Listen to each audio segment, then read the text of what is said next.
조국에 대해서 구속영장이 기각됐습니다. 지금부터 향후 전국은 소용돌이 칠 텐데요.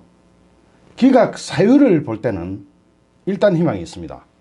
뭐냐면 권덕진 영장 담당 부장판사는 직권남용 권리행사 방해죄 등에 대해서 조국에 대해서 범죄 사실에 대한 소명은 이루어졌다. 범죄 사실은 인정된다.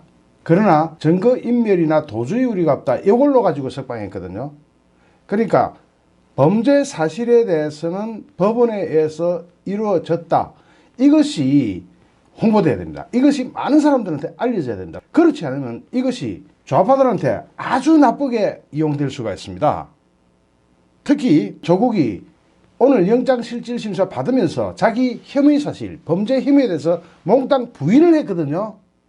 부인을 하면서 어떤 이야기를 했냐 하면은 자기마저 구속되면, 부부가 같이 구속되면 자녀들에 대한 생계 유지 수단이 없다 이랬단 말입니다. 이게 참 철민피 같은 소리인데요. 지금 조국은 수십억 대의 재산가입니다. 그리고 그동안 기부하겠다는 그 약속 하나도 안 지키고 있어요. 그리고 예금이나 이런 걸로 충분히 자녀들이 생활을 유지할 수 있단 말입니다. 그런데 그걸로 업소작전을 폈어요. 그런데 업소작전 펴가지고 그게 받아들여졌다 이걸 떠나서 참으로 비겁한 행동을 한 겁니다. 그리고 조국이 범죄 혐의에 대해서 몽땅 부인을 했는데 이 부인을 한 것을 법원이 받아들이지 않은 겁니다.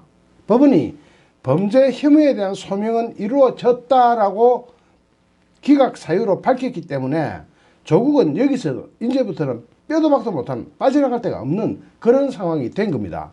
대기분들한테 이 사실을 알려야 합니다. 그래서 법원이 조국의 범죄 사실을 인정했다. 이게 포인트입니다. 자, 그러나 일단 석방이 되고 나면, 일단 영장이 기각되고 나면 사람들은 여기에 대해서 신경을 덜 쓰게 됩니다. 아무래도 어찌됐거나 석방됐다. 일단 검찰과 조국의 싸움에 있어서 검찰이 한번 패했다 이렇게 기억합니다. 사람들은. 그것을 깨기 위해서는 조금 설명이 필요하죠. 기각 사유를 알려줘 가지고 법원이 범죄가 있다는 것은 인정했다. 그리고 또 하나, 오늘 영장이 청구된 것은 어디까지나 동부지방검찰청이 동부지방법원에다가 청구한 거예요. 그러니까 영장 청구 사유도 유죄수 건 딱 하나 가지고 직권남용 권리행사방해 이거거든요. 직권남용 권리행사방해. 그런데 조국한테 얽혀져 있는 범죄가 하나둘이 아닙니다. 엄청 많습니다. 그렇다면 검찰은 두 가지 방향을 선택할 수 있습니다. 일단 영장이 기각됐고 영장 기각의 사유가 증거인멸이나 도주의 우려가 없다거든요. 특히 증거인멸의 우려가 없다라고 하면 다른 걸 가지고 들어가도 또 증거인멸의 우려가 없다고 석방을 할 거다 말입니다. 또 도주의 우려가 없다 이렇게 석방해버리면은 다른 것도 영장을 청구 하나마나 한 결과가 나올 수가 있어요. 이건 실제로 그렇습니다. 그럴 때는 정경심이 일단 구속되어 있기 때문에 조국에 대해서는 불구속 기소를 할 우려가 있습니다. 다른 죄도 몽땅 엎어서 불구속 기소 처리를 할 수가 있습니다. 이게 검찰의 입장이 될 수 있어요. 또 다른 하나는 다른 범죄 혐의 서울중앙지방법원에 서울중앙지방검찰청이 영장을 청구하는 겁니다. 이거 영장 재청구에 해당하지 않아요. 영장 재청구가 아니고 다른 혐의에 대해서 영장을 처음 청구하는 겁니다. 그러니까 동부지방법원에 동부지방검찰청이 한 번 청구한 거고, 그거는 죄목이 권리행사방해 직권남용 이거거든요. 그러면 서울중앙지검에는 많은 자료들이 있죠. 유죄수 건도 있을 뿐더러 울산시장 부정선거 이런 게 다 걸쳐 있단 말이죠. 이것을 가지고 어느 정도 증거 수집된 걸 가지고 영장을 다시 청구한다고 할 때 이건 처음 청구하는 거예요. 죄목이 다르잖아요. 그렇게 되면 서울중앙지방검찰청이 서울중앙지방법원에 청구하는 거기 때문에 전혀 다른 사건으로 다시 한번 청구할 수가 있습니다.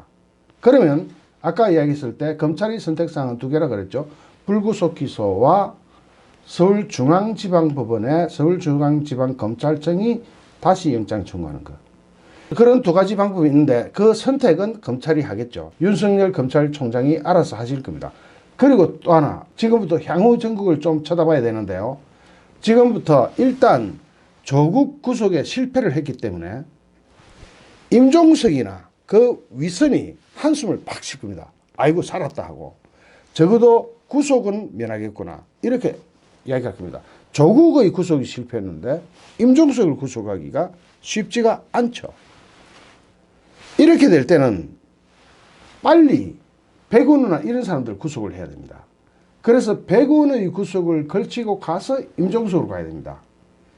이것이 또 다른 선택사항이 될 수가 있겠고, 자 그럼 향후 전국 다시 보겠습니다. 향후 전국은 공수처를 주장하는 대깨문들의 집회에 약간의 힘이 보태질 겁니다. 자기네들이 조국을 구했다 이런 자부심을 가지게 될 거고, 그렇게 되면 그쪽의 집회 참석 인원이 조금이라도 더 늘어나거나 현 상태를 유지할 가능성이 있습니다. 이것을 깨는 방법은 뭐가 있습니까? 그렇습니다. 지금부터 정신 바짝 차리십시오. 일단은 한국당이 원내에서 가열차게 주장을 하겠죠. 일단 필리버스터 이거는 뭐 하나만 한 거니까 소용없다고 치고 홍보전이 굉장히 중요합니다. 얼마나 중요하냐면 지금부터 선거법을 비틀은 거, 선거법을 원하는 대로 하지 않고 선거법을 패스트트랙에서 흘러온 그 원안을 통과시키는 게 패스트트랙의 기본 법적 정신이거든요.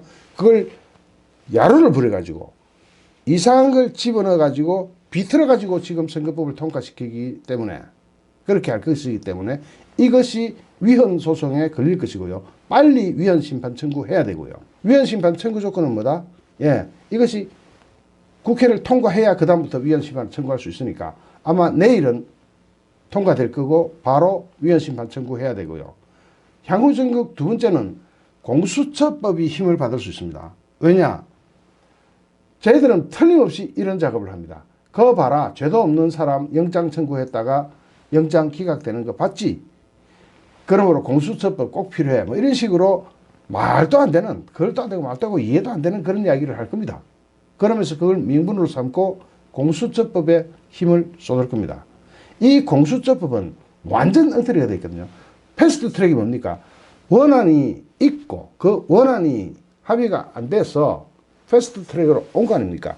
그러면 원안 가지고 이 패스트 트랙을 국회에서 통과시키든지 말든지 해야 되는데 이 원안 넘어온 걸 완전히 비틀어 버렸어요. 완전히 사기를 쳐버렸어요.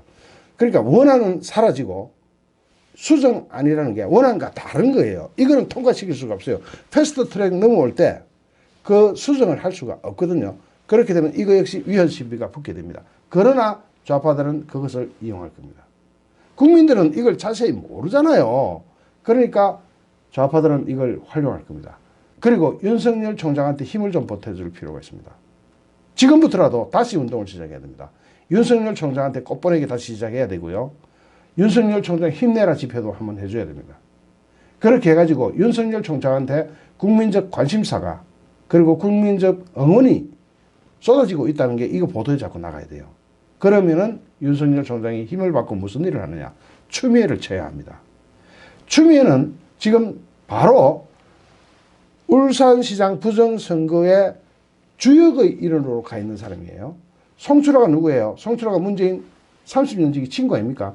이 친구를 돕기 위해서 당시 민주당 당 대표였던 추미애가 임동호라는 가장 강력한 예비후보를 주저앉혀버리고 더군다나 그것도 후보 매수 방법으로 주저앉혀버리고 그리고 엉터리 기획수사를 하고 청와대 하명수사를 하고 이러면서 주저앉히면서 최종적으로는 민주당에서 임동호를 주저앉혀버리고 송철호를 단독 후보로 내세웠죠. 이것 자체는 선거법 위반입니다. 이걸 치고 들어가서 이제는 추미애를 상대로 싸워줘야 됩니다. 조국에 대해서는 아까 이야기한 두 가지 방법 중에 하나밖에 없거든요. 사실은 그 둘 중에 하나를 선택하면 되겠고 이제는 추미애를 상대로 더 세게 싸워줘야 되는데 이번에 영장 청구에서 한번 실패를 했기 때문에 윤석열 총장한테는 국민적 응원이 좀 필요합니다. 일단 여기까지 분석하고 여러분께 말씀드리고 싶은 게 있습니다. 기죽지 마십시오. 힘냅시다. 잡초처럼 밟아도 다시 일어서는 그런 애국심을 발휘해서 여기서 주저앉지 말고 끝까지 갑시다. 어쨌든 이겨야 될 거 아닙니까? 그리고 하나 부탁드리겠습니다. 이제 남은 게 있습니다. 내년도 3.1절입니다. 내년도 3.1절에 모든 것을 바꿀 수가 있습니다. 30만, 40만 일이 나가는 답이 없거든요. 300만, 500만이 다시 나와주면은 그때부터 분위기가 바뀝니다. 완전히 바뀝니다.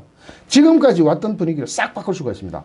300만, 500만이 나와서 광화문에서 서울역까지 덮고 광화문에서 동대문까지 덮고 이렇게 쫙 덮어나가고 그것이 국민한테 알려지면 3.1절 단 한 번의 행사로 4.15 총선을 뒤집어 버립니다. 그렇게 되면 우리가 그 다음에 이깁니다. 아직 지지 않았습니다. 희망 잃지 마시고 끝까지, 저 역시 끝까지 싸우겠습니다. 자, 제가 분명히 말씀드렸죠. 지금부터 3.1절을 준비해야 합니다. 지금부터 3.1절에 진짜로 300만, 500만이 모일 수 있도록 지금부터 홍보하시고 그 주체가 누가 되든 신경 쓰지 마세요. 그냥 나가시면 됩니다. 그냥 나가서 그 근처에 서 있으시기만 해도 돼요.